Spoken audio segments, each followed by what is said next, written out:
嘿，大家好，我是杰森。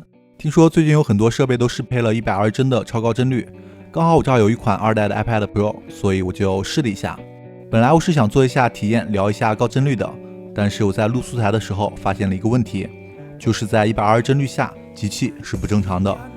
就是说，本来在60帧率下能够挤满单器的情况，在120帧率下都挤不满。这个问题在其他的时候还好，不是特别明显。只有在起步的时候，也就是低速的时候才会特别明显。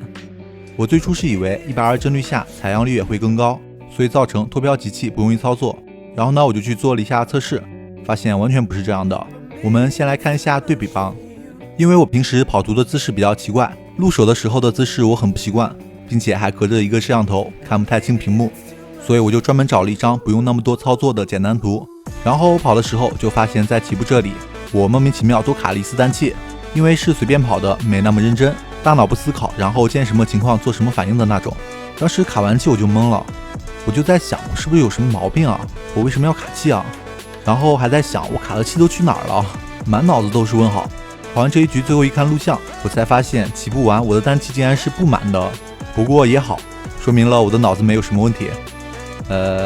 然后呢，我就以为是帧率变化，采样率也会变化，所以造成手指节奏不太对，没有挤满单气就出完了。我就又去试了几次120帧率下的起步，然后我发现不管我怎么拉这个段位，哪怕是拉到自动断掉胎印，都是挤不满单气的。这时我就觉得不太对劲了，好像在超高帧率下机器真的不太对。为了印证我的想法，我专门去原型实验场换了一辆没有自动机器的车来测试一下机器效率。测试方法呢，就是起步直接漂移，以挤满单气的瞬间的时间为准来判定。虽然这个实验我也是试了无数次，但是有了上次实验被喷的教训，这次我就不敢随便拿一局出来了。这次我专门跑了一局完全贴合胎印的2次起步。为了以防万一，我先给你们放一下完整的视频吧。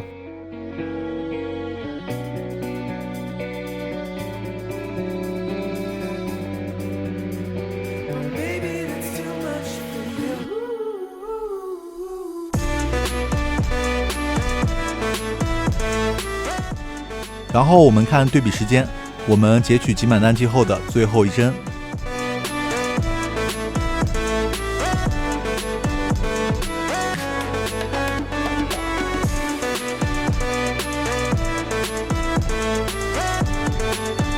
可以看到60帧率下 3.68 秒左右挤满了单气，在120帧率下 4.1 秒左右才挤满单气。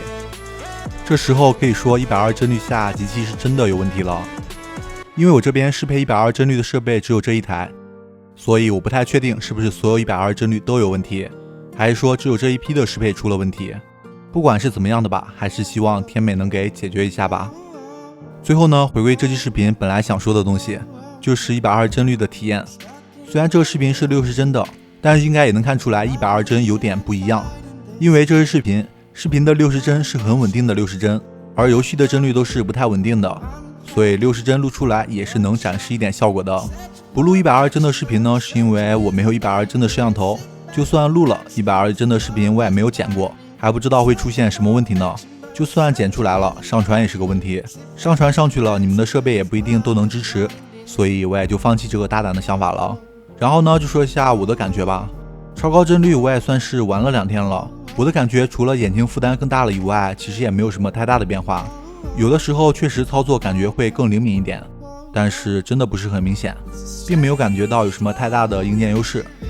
很多人都说 iPad Pro 采样率高，触感更快什么的，其实我的感觉 iPad 最大的优势就是屏幕大，用3指来玩会舒服很多，不会像手机一样，你3个手指头放上去就什么也看不见了。其他的也没什么，非要说反应速度的话，是不是不把 ROG 放到眼里了？最后呢，我要说的是，不要盲目的去跟从购买 iPad Pro 这个产品呢，我也算是用了好多年了，真的就和手机差不多，除非有刚性需求，也就是经常外出办公什么的，对它有很大的需求，并且还有主力设备的情况下再考虑吧。这个东西是替代不了电脑的，大学生们还是谨慎购买。好了，那我们今天的视频也就到这里了，喜欢我的朋友别忘了点赞、订阅、收藏，我是杰森，爱你们哟。